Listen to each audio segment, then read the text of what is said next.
जय श्री कृष्ण। राधे राधे।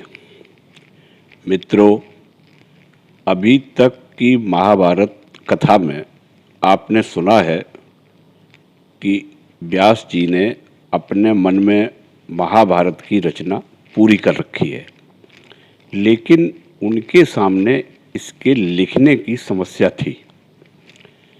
वे चाहते थे कोई ऐसा हो जिसके सामने मैं बोलता जाऊं और वह लिखता जाए। उसी समय उनके सामने ब्रह्मा जी प्रकट हुए। ब्रह्मा जी को व्यास जी ने अपनी समस्या बताई। उस समय ब्रह्मा जी ने जो कुछ कहा उसकी से आगे की कथा यहाँ से आरंभ होती है। आप लोग ध्यान देकर सुनिए। व्यास जी की बात सुनकर ब्रह्मा जी बोले, व्यास जी, संसार में विशिष्ट तपस्या और विशिष्ट कुल के कारण जितने भी श्रेष्ठ ऋषि मुनि हैं, उनमें मैं तुम्हें सर्वश्रेष्ठ समझता हूँ, क्योंकि तुम जगत, जीव और ईश्वर तत्व का जो ज्ञान है उसके ज्ञाता हो। मैं जानता हूँ कि आजीवन तुम्हारी ब्रह्मवादिनी वाणी सत्य भाषण करती रही है और तुमने अपनी रचना को काव्य कहा है, इसलिए अब यह काव्य नाम से ही प्रसिद्ध होगी। संसार के बड़े बड़े कवि भी इस काव्य से बढ़कर कोई रचना नहीं कर सकेंगे। ठीक वैसे ही जैसे ब्रह्मचर्य, वानप्रस्थ और सन्यास तीनों आश्रम अपनी विशेषताओं द्वारा गृहस्थ आश्रम से आगे नहीं बढ़ सकते। मुनिवर, अपने काव्य को लिखवाने के लिए तुम गणेश जी का स्मरण करो। उग्र श्रवा जी कहते हैं, महात्माओं, ब्रह्मा जी व्यास जी से इस प्रकार संभाषण करके अपने धाम ब्रह्मलोक में चले गए। निष्पाप सौनक। तदंतर सत्यवती नंदन व्यास जी ने भगवान गणेश जी का स्मरण किया और स्मरण करते ही भक्त वांछा कल्पतरु विघ्नेश्वर श्री गणेश जी महाराज वहाँ आए, जहाँ व्यास जी विद्यमान थे।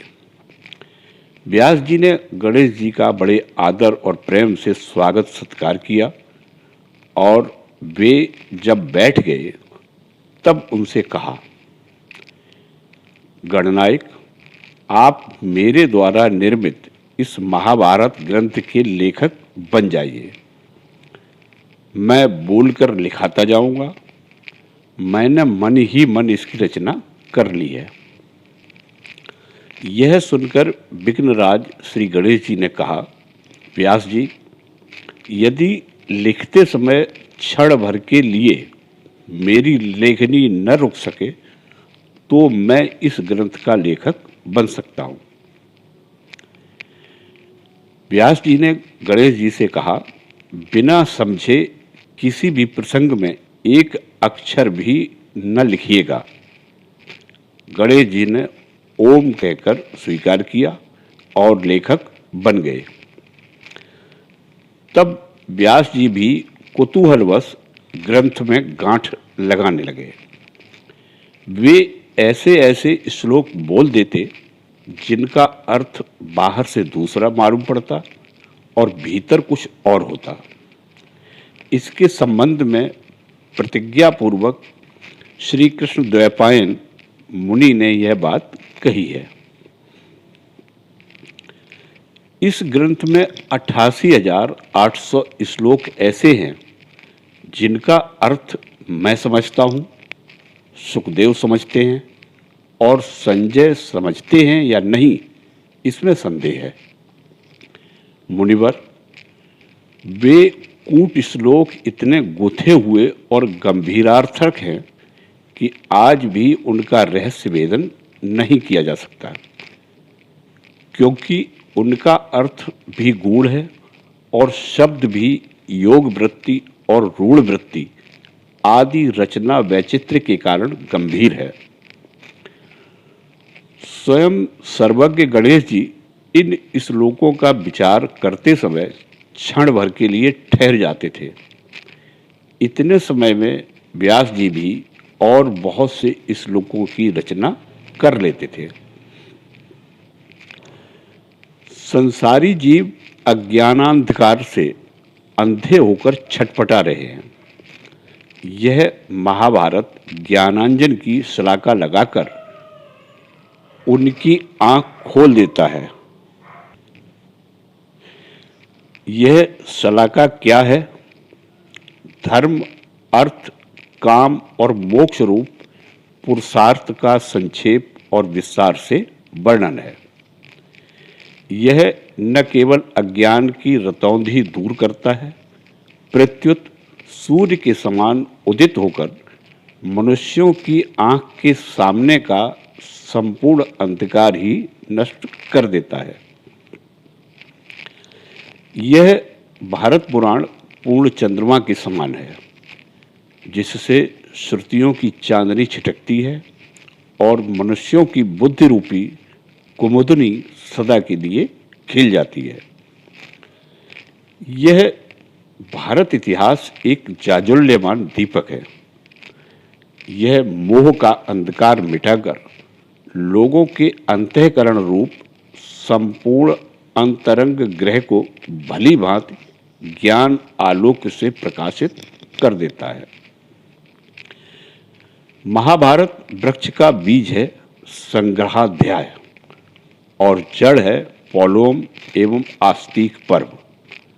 संभव पर्व इसके स्कंद का विस्तार है तथा सभा तथा अरण्य पर्व पक्षियों के रहने योग्य कोटर है। अरणी पर्व इस वृक्ष का ग्रंथ स्थल है। विराट और उद्योग पर्व इसका सार भाग है। भीष्म पर्व इसकी बड़ी शाखा है और द्रोण पर्व इसके पत्ते हैं। कर्ण पर्व इसके श्वेत पुष्प है और शल्य एवं पर्व सुगंध। स्त्री पर्व ऐशिक पर्व इसकी छाया है तथा शांति पर्व इसका महान फल है। अश्वमेध पर्व इसका अमृतमय रस है और आश्रम वार्षिक पर्व आश्रय लेकर बैठने का स्थान। मौसल पर्व श्रुति रूपा ऊंची ऊंची शाखाओं का अंतिम भाग है तथा सदाचार एवं विद्या से संपन्न द्विजाति इसका सेवन करते हैं। संसार में जितने भी श्रेष्ठ कवि होंगे उनके काव्य के लिए यह मूल आश्रय होगा। जैसे मेघ संपूर्ण प्राणियों के लिए जीवन दाता है, वैसे ही यह अक्षय भारत वृक्ष है। उग्र श्रवाजी कहते हैं, यह भारत एक वृक्ष है। इसके स्वादु, पवित्र, सरस एवं अविनाशी पुष्प तथा फल हैं धर्म और मोक्ष। उन्हें देवता भी इस वृक्ष से अलग नहीं कर सकते। अब मैं उन्हीं का वर्णन करूंगा। पहले की बात है, शक्तिशाली धर्मात्मा श्री कृष्ण द्वैपायन ने अपनी माता सत्यवती और परम ज्ञानी गंगा पुत्र भीष्म पितामह की आज्ञा से विचित्र वीर की पत्नी अंबिका आदि के गर्भ से अग्नियों के समान तेजस्वी 3 कुरुवंशी पुत्र उत्पन्न किए, जिनके नाम हैं धृतराष्ट्र, पांडु और विदुर। इन 3 पुत्रों को जन्म देकर परम ज्ञानी व्यास जी फिर अपने आश्रम पर चले गए। जब वे तीनों वृद्ध होकर परम गति को प्राप्त हुए, तब महर्षि व्यास जी ने इस मनुष्य लोक में महाभारत का प्रवचन किया। जन्मेजय और हजारों ब्राह्मणों के प्रश्न करने पर व्यास जी ने पास ही बैठे अपने शिष्य वैशंपायन को आज्ञा दी कि तुम इन लोगों को महाभारत सुनाओ। वैशंपायन याज्ञिक सदस्यों के साथ बैठे थे, अतः जब यज्ञ कर्म में बीच बीच में अवकाश मिलता तब यजमान आदि के बार बार आग्रह करने पर वे उन्हें महाभारत सुनाया करते थे। इस महाभारत ग्रंथ में व्यास जी ने कुरुवंश के विस्तार, गांधारी की धर्मशीलता, विदुर की उत्तम प्रज्ञा और कुंती देवी के धैर्य का भली भांति वर्णन किया है। महर्षि भगवान व्यास ने इसमें वसुदेव नंदन श्री कृष्ण के महात्म्य, पांडवों की सत्यपरायणता तथा धृतराष्ट्र पुत्र दुर्योधन आदि के दुर्व्यवहारों का स्पष्ट उल्लेख किया है। पुण्यकर्मा मानवों के उपाख्यानों सहित 1,00,000 श्लोकों के इस उत्तम ग्रंथ को महाभारत जानना चाहिए। तदंतर व्यास जी ने उपाख्यान भाग को छोड़कर 24,000 श्लोकों की भारत संहिता बनाई, जिसे विद्वान पुरुष भारत कहते हैं। इसके पश्चात महर्षि ने पुनः पर्व सहित ग्रंथ में वर्णित वृत्तांतों की अनुक्रमणिका बना तथा सूची का एक संक्षिप्त अध्याय बनाया, जिसमें केवल 150 श्लोक हैं। व्यास जी ने सबसे पहले अपने पुत्र सुखदेव जी को इस महाभारत ग्रंथ का अध्ययन करवाया। तदंतर उन्होंने दूसरे सुयोग्य शिष्यों को इसका उपदेश दिया।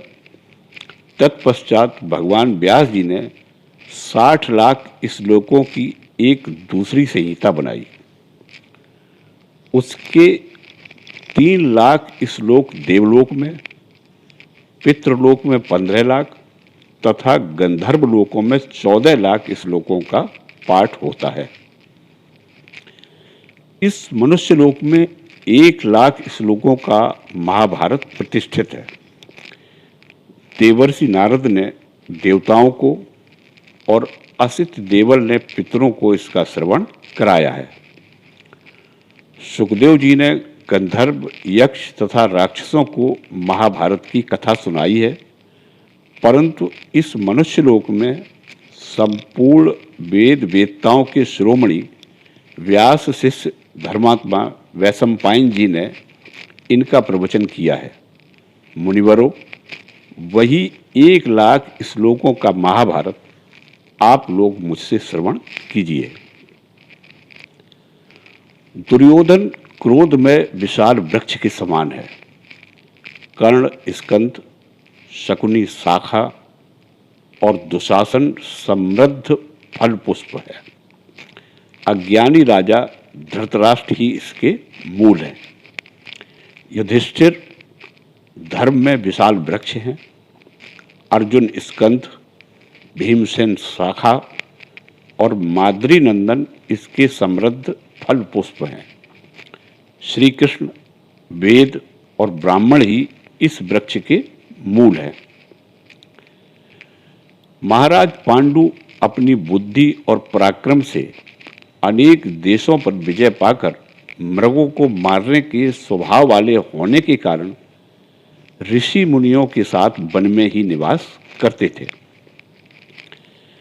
एक दिन उन्होंने मृग रूपधारी महर्षि को मैथुन काल में मार डाला। इससे वे बड़े भारी संकट में पड़ गए।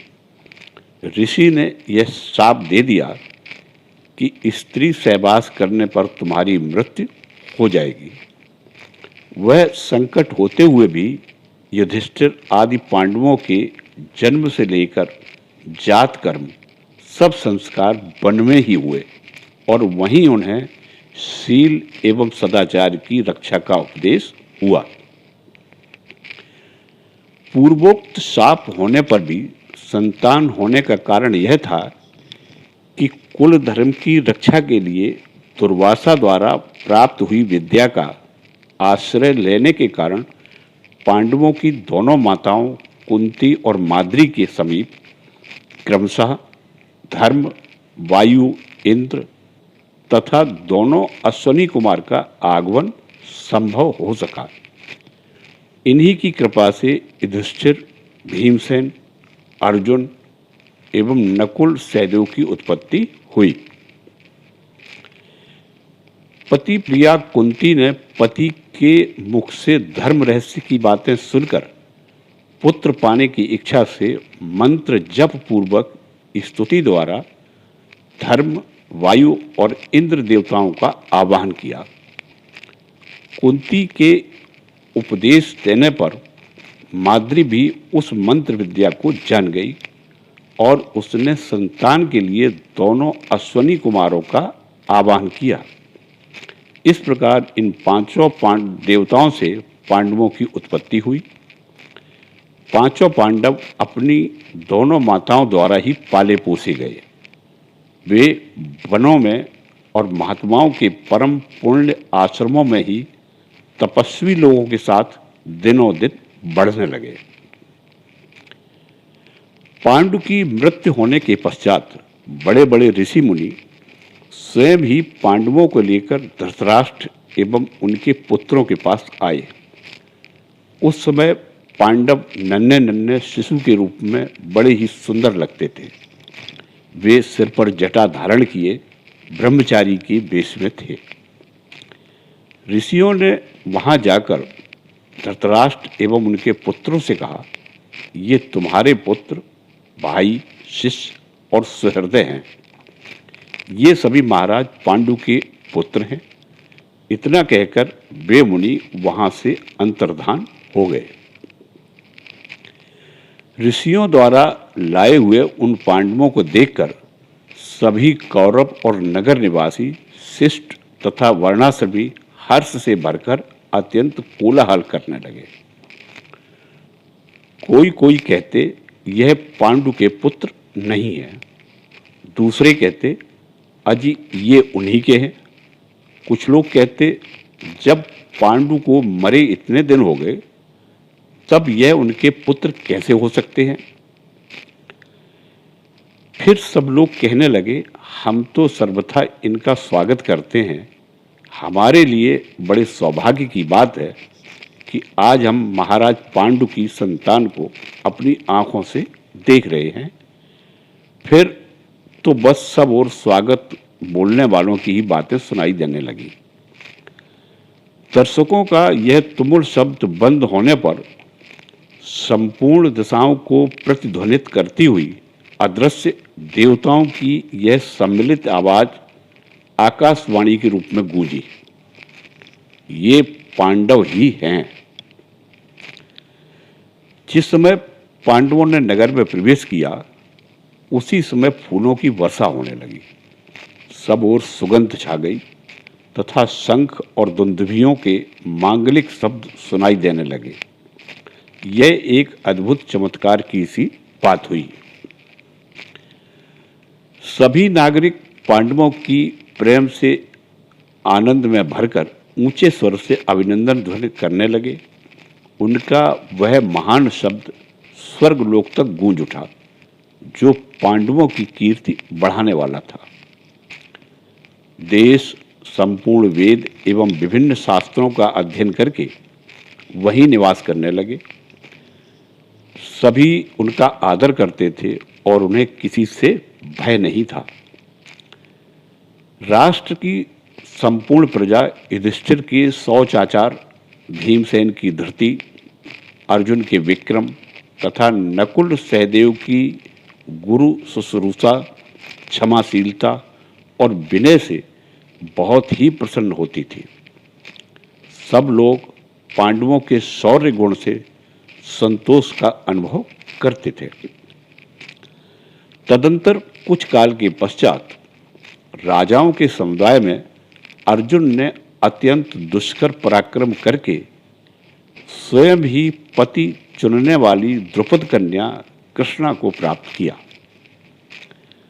तभी से इस लोक में संपूर्ण धनुर्धारियों के पूजनीय एवं आदरणीय हो गए और सम्रांगण में प्रचंड मार्तंड की भांति प्रतापी अर्जुन की ओर किसी के लिए आंख उठाकर देखना भी कठिन हो गया। उन्होंने पृथक पृथक तथा महान संघ बनाकर आए हुए सब राजाओं को जीतकर महाराज युधिष्ठिर के राजसूय नामक महायज्ञ को संपन्न कराया। भगवान श्री कृष्ण की सुंदर नीति और भीमसेन तथा अर्जुन की शक्ति से बल के घमंड में चूर रहने वाले जरासंध और चेदीराज शिशुपाल को मरवा कर धर्मराज युधिष्ठिर ने महायज्ञ राजसूय का संपादन किया। वह यज्ञ सभी उत्तम गुणों से संपन्न था। उसमें प्रचुर और पर्याप्त दक्षिणा का वितरण किया गया था।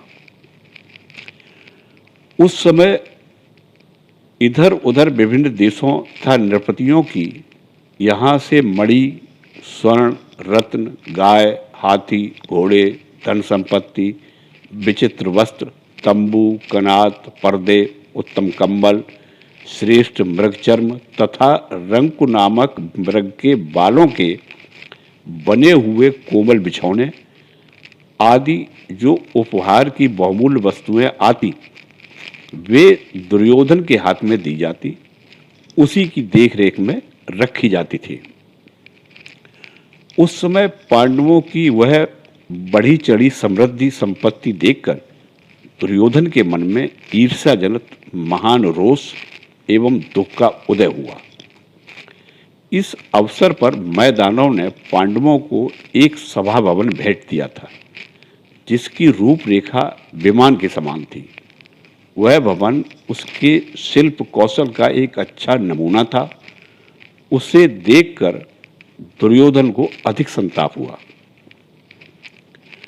उसी सभा भवन में जब संभ्रम अर्थात जल में स्थल और स्थल में जल का भ्रम होने के कारण दुर्योधन के पांव फिसलने लगे, तब भगवान श्री कृष्ण के सामने ही भीमसेन ने उसे गवार सिद्ध करते हुए उसकी हंसी उड़ाई थी।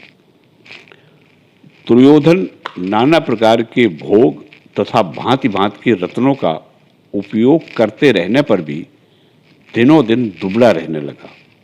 उसका रंग फीका पड़ गया। इसकी सूचना कर्मचारियों ने महाराज धृतराष्ट्र को दी। धृतराष्ट्र अपने उस पुत्र के प्रति अधिक आसक्त थे, अतः उसकी इच्छा जानकर उन्होंने उसे पांडवों के साथ जुआ खेलने की आज्ञा दे दी। तब भगवान श्री कृष्ण ने यह समाचार सुना तो उन्हें धृतराष्ट्र पर बड़ा क्रोध आया। यद्यपि उनके मन में कलह की संभावना के कारण कुछ विशेष प्रसन्नता नहीं हुई, तथापि उन्होंने मौन रहकर इन विवादों का अनुमोदन ही किया और भिन्न भिन्न प्रकार के भयंकर अन्याय, द्यूत आदि को देखकर भी उनकी उपेक्षा कर दी। इस अनुमोदन या उपेक्षा का कारण यह था कि वे धर्मनाशक दुष्ट राजाओं का संहार चाहते थे। अतः उन्हें विश्वास था कि इस विग्रह जनित महान युद्ध में विदुर, भीष्म, द्रोणाचार्य और कृपाचार्य की अवहेलना करके सभी दुष्ट क्षत्रिय एक दूसरे को अपनी क्रोध अग्नि से भस्म कर डालेंगे। जब युद्ध में पांडवों की जीत होती गई, तब यह अत्यंत अप्रिय समाचार सुनकर तथा दुर्योधन, कर्ण और शकुनी के दुराग्रह पूर्ण निश्चित विचार जानकर धृतराष्ट्र बहुत देर तक चिंता में पड़े रहे। फिर उन्होंने संजय से कहा, संजय, मेरी सब बातें सुन लो, फिर इस युद्ध या विनाश के लिए मुझे दोष न दे सकोगे। तुम विद्वान, मेधावी, बुद्धिमान और पंडितों के लिए भी आदरणीय हो। इस युद्ध में मेरी सम्मति बिल्कुल नहीं थी और यह जो हमारे कुल का विनाश हो गया है, इससे मुझे तनिक भी प्रसन्नता नहीं हुई। मेरे लिए अपने पुत्रों और पांडवों में कोई भेद नहीं था, किंतु क्या करूं? मेरे पुत्र क्रोध के वशीभूत हो मुझ पर ही दोषारोपण करते थे और मेरी बात नहीं मानते थे। मैं अंधा हूं, अतः कुछ दीनता के कारण और कुछ पुत्रों के प्रति अधिक आसक्ति होने से ही वह सब अन्याय सहता आ रहा हूं। मंदबुद्धि दुर्योधन जब मोहवश दुखी होता था तब मैं भी उसके साथ दुखी हो जाता था।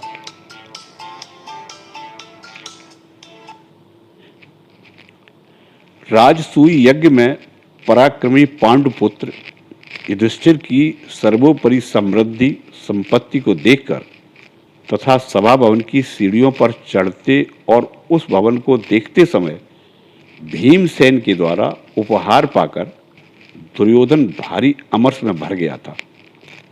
युद्ध में पांडवों को हराने की शक्ति तो उसमें थी नहीं, क्षत्रिय होते हुए भी वह युद्ध के लिए उत्साह नहीं दिखा सका, परंतु पांडवों की उस उत्तम संपत्ति को हथियाने के लिए उसने गांधार राज शकुनी को साथ लेकर कपटपूर्ण द्यूत खेलने का ही निश्चय किया।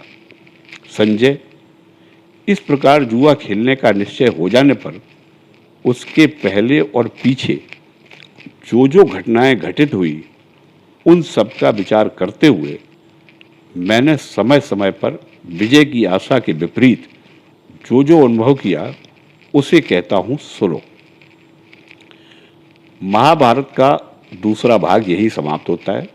शेष भाग अगले वीडियो में प्रस्तुत किया जाएगा। धर्म संबंधी नई नई जानकारी पाने के लिए अपने चैनल नई रोशनी से जुड़े रहें। आप सभी का कल्याण हो। जय श्री कृष्णा। राधे राधे।